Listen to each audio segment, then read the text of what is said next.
पाकिस्तान वो मुल्क है जो मुआशी तौर पर इस काबिल नहीं है कि उसे मुकम्मल तौर पर बंद किया जा सके, क्योंकि यहाँ भूख सबसे बड़ा मसला है, बेरोज़गारी दूसरा बड़ा मसला है, दीगर बीमारियाँ तीसरा बड़ा मसला है, और फिर ये कोरोना। अगर कोरोना से बचाव के लिए मुल्क बंद कर दिया तो साइल यकीनी तौर पर बेकाबू हो सकते हैं।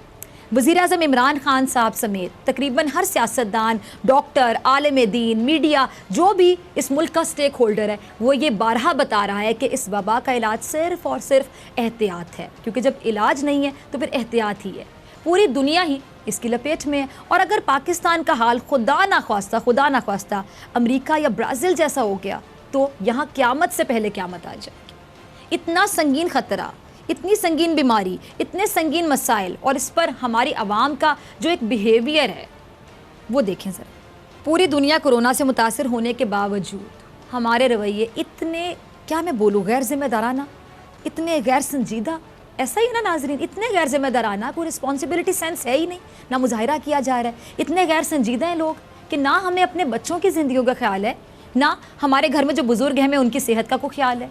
किसी की ज़िंदगी, किसी की सेहत की हमें परवाह नहीं है। हमें तो अपनी ज़िंदगी और सेहत की परवाह नहीं है। ये जो रवैया आपने देखा, ना अपना को ख्याल है। और बात सिर्फ यहीं तक नहीं रुकी, बल्कि कुछ लोगों के नज़दीक तो कोरोना नाम की कोई चीज़ एग्जिस्ट ही नहीं करती, दुनिया में है ही नहीं, और ऐसे अनमोल अरस्तू हमारे ही माशरे में पाए जाते हैं। ज़रा देखिए, ये वाकई बीमार है और सबसे पहले इसी भाई का इलाज होना चाहिए। आप लोग अग्री करेंगे मेरी बात से। सरकारी तौर पर हुकूमत इसके इलाज के अखराजात बर्दाश्त करे, क्योंकि ऐसे अफराद ही अपने अपने घर वालों के और दूसरों के दुश्मन बन जाते हैं। आँखों देखी हकीकत हम तस्लीम करने को तैयार नहीं। अजीब लोग हैं हम, जिनके प्यारे मर रहे हैं। हम उन लोगों की तकलीफ़ का ही अगर एहसास कर लें तो फिर शायद एहतियात के नाम पर हम कुछ कर सकें। ये जहालत है या हमाकत है कि इसी मुआशरे में दिमागी तौर पर, जिस्मानी तौर पर बिल्कुल सही अफराद इस किस्म की बातें कर रहे हैं। अब मुझे कोई बताइए कौन सी बीमारी है, ये कैसी नफ्सियाती कैफियत है? इसी पे बात करूँगी और बहुत से सवालात का जवाब तलाश करने की कोशिश करूँगी इन मौजूद मेहमान से। किसी तारुफ के मोहताज नहीं है। प्रोग्राम में आज हमने दावत दी है प्रोफेसर डॉक्टर मोइज़ हुसैन साहब को। आप बहुत से टीवी चैनल्स पे देखते होंगे डॉक्टर साहब को। डॉक्टर साहब बहुत शुक्रिया आपका ज्वाइन करने के लिए। डॉक्टर साहब, पूरी दुनिया इस वक्त हम देख रहे हैं कि कोरोना से लड़ रही है, और हमारे माशरे में जो रवैया है सबसे ज़्यादा तो आपने नज़र रखी होगी, हम लोगों की नज़रों से भी गुजरता है, तो आप तो बहुत परेशान भी होते हो कि इतनी गैर जिम्मेदाराना रवैया कि रे कोरोना तो एग्जिस्ट ही नहीं करता, कोरोना कहाँ पर है, ये तो साजिश है। कैसे आप डिफ़ाइन करेंगे, एक्सप्लेन करेंगे इन लोगों के रवैये को? क्या कहेंगे? इनको जहनी बीमार कहेंगे, नफ्सियाती बीमार कहेंगे, या कोई तीसरा नाम आपके जहन में ऐसे लोगों के लिए? बिस्मिल्लाहिर्रहमानिर्रहीम। अस्सलाम वालेकुम फ़िज़ा। बहुत अहम सवाल है और ये लम्हा फ़िक्रिया है हम सब के लिए। मैं लोगों से मिलता हूँ बाज़ार में, तो आप कह रहे होगी, अक्सर लोग ये कहते हैं कि ये दुश्मन की साजिश है, मगरिब साजिश है, और ये है कि कोई चीज़ नहीं है। मैं एक फल वाले के पास फल लेने गया, उसने मास्क नहीं पहना था। मैंने कहा मास्क क्यों नहीं पहना? वो कहते जी अल्लाह बहुत बड़ा है, कोरोना क्या चीज़ है, अल्लाह बहुत बड़ा है, कोरोना कुछ नहीं कर सकता हमारा। अब मैं क्या करूँ? अफसोस करके चला गया कि किसी ने इसको ये नहीं सिखाया कि रब ने ये कहा है कि अमल तुम करो, नतीजे का मैं ज़िम्मेदार हूँ, नतीजा मैं दूँगा। तो अगर हम इस बीमारी का नाम लें तो ये बीमारी को हम कहेंगे जहालत। अच्छा, जहालत जो है वो अनपढ़ के पास नहीं होती, पढ़े लिखों के पास भी जहालत होती है।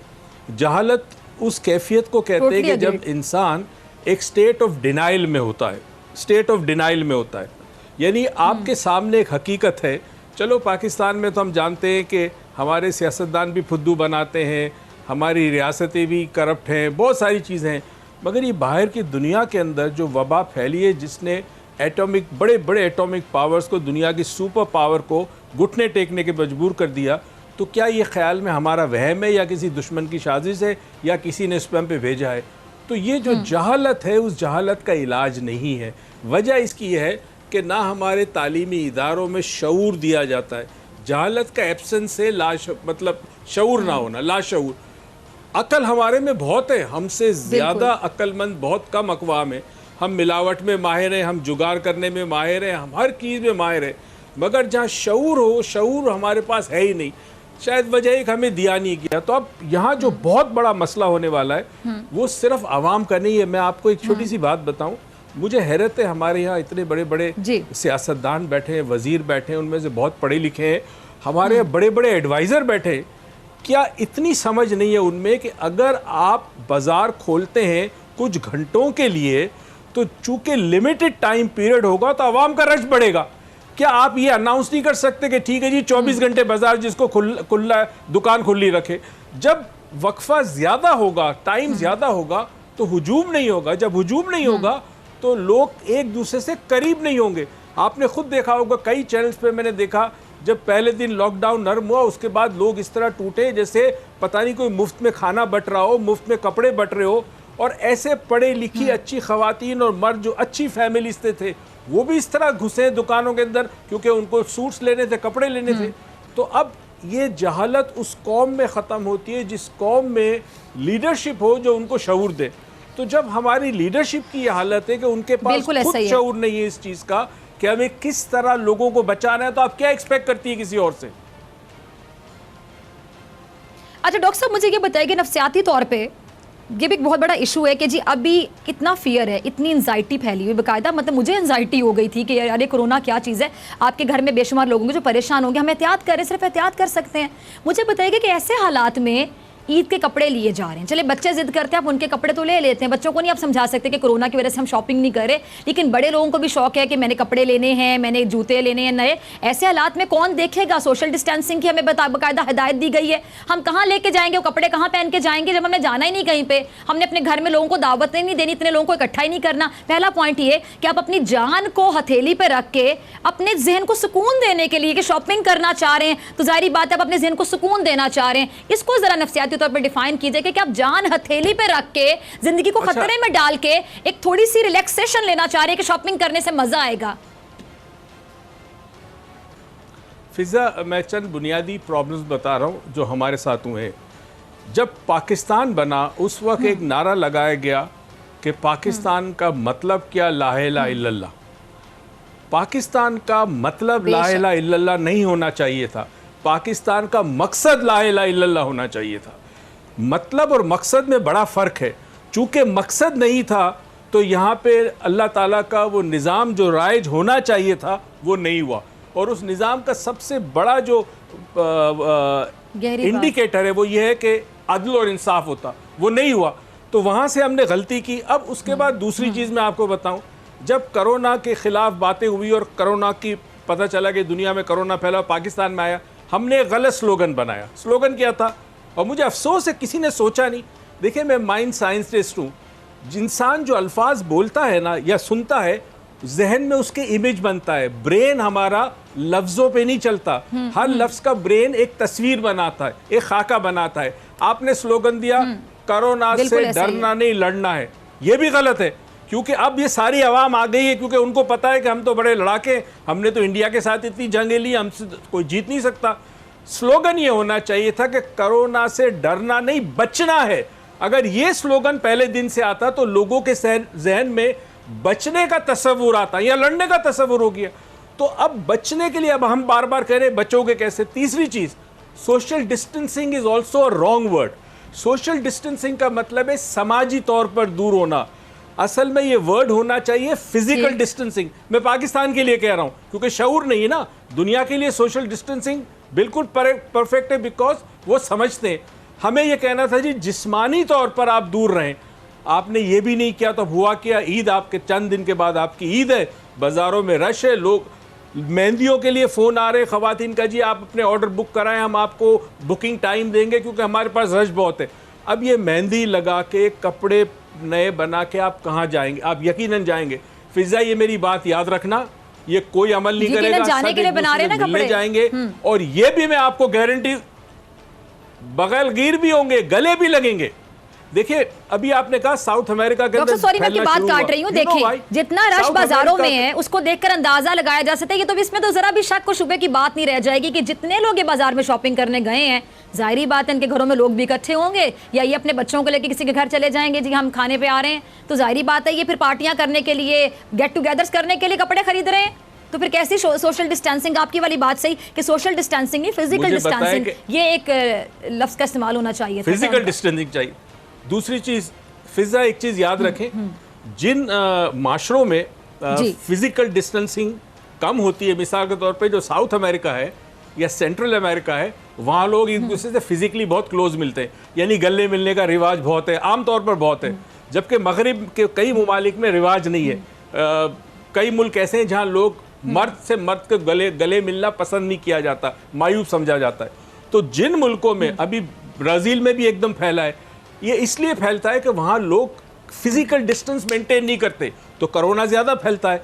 तो हमें आपके चैनल से और तमाम मीडिया को ये बताना चाहिए कि मेहरबानी करके ये जो 4-5 दिन है इसमें संभालो, नहीं तो ये वबा। अच्छा गवाह, मैंने ये बात कही थी आज से कोई महीना पहले कि मई के महीने में हम 50,000 को क्रॉस करेंगे। महीने 1.5 महीने पहले इतना नहीं था। ये वजह ये थी कि जहाँ लॉकडाउन आपने कुछ देर के लिए खोला, टाइम कम था, सबको अपने काम थे, किसी को सब्जी लाना, फ्रूट लाना, गोश्त लाना, सब के सब निकल पड़े और किसी ने एहसास नहीं किया। मैं हैरान हूं, बैंकों के सामने लाइन में लगे हुए पढ़े लिखे अफराद, मुंह पे मास्क नहीं है उनके। बिल्कुल अब क्या करेंगे? और ना हमारे पास अस्पताल है, ना हमारे पास अद्वियात है। एक और चीज जिससे आपने बताया, ठीक है, आप माइंड साइंसेज में एक्सपर्ट हैं डॉक्टर साहब, आप लोगों की नफ्सियात को बहुत अच्छे तरीके से समझते हैं, माइंड को बहुत अच्छे तरीके से समझते हैं। जिस तरह आपने सोशल डिस्टेंसिंग टर्म का बताया कि इसको फिजिकल डिस्टेंसिंग होना चाहिए था, कोरोना से लड़ना नहीं बल्कि कहना चाहिए था कि कोरोना से बचना है। चलें, आपने बताया। फिर एक और सवाल मेरे जहन में आया इसी से रिलेटेड कि जो हम बार बार ये कह रहे हैं, बहुत से लोग ये बात कह रहे हैं, पढ़े लिखे लोग कह रहे हैं कि पाकिस्तानिया से इम्यूनिटी बढ़ी है, इन्होंने कुछ नहीं होता। हमारे बच्चे तो मट्टी खाते हैं, बचपन में मट्टी सारे बच्चों ने खाई हुई है, और हमारे यहाँ आपको पता है पोल्यूशन इतनी ज़्यादा, हम तो बड़े इम्यून हैं। तो फिर ये चीज़ भी साइकोलॉजिकली कितना अफेक्ट कर सकती है कि हम अपने आप को इम्यून समझ रहे हैं, हमारे अंदर तो बहुत इम्यूनिटी है और ना हो। फिर आई होप आप मेरा सवाल समझ गए, बड़ा गहरा सवाल, इसका जवाब जरा इम्यूनिटी हमारे में देखिए, मैं बिल्कुल बता दूं, इम्यूनिटी का उन प्रॉब्लम्स के साथ एसोसिएट होना, यानी उन वायरसेस या बैक्टीरिया के साथ कि जिसके लिए ऑलरेडी आपके पास इम्यूनिटी है। देखिए, स्टमक के बहुत सारे प्रॉब्लम्स हमें नहीं होते, मगर क्या हेपेटाइटिस नहीं है पाकिस्तान में? आपको तो पता ही नहीं कि हेपेटाइटिस, जो पानी आप गंदा पीते हैं, आपको कितने हेपेटाइटिस आपको पता नहीं।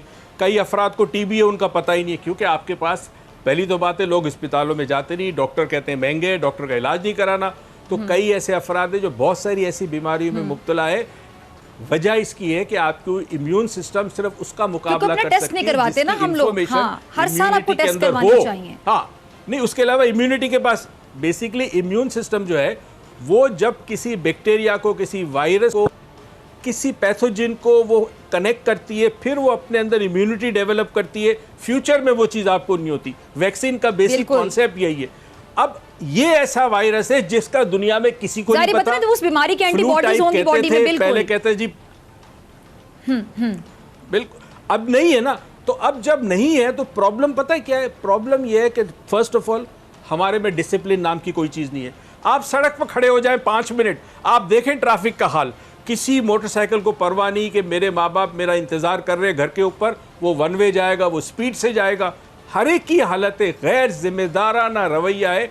वजह इसकी है कि over the period of 70 years, 70 साल में किसी ने हमें जिम्मेदार कौम तो हम है ही नहीं, हमें हुजूम है, हम एक भरमार है, हमें किसी ने जिम्मेदारी नहीं सिखाई, ना सजा दी गई, ना सख्ती की गई, कुछ नहीं किया।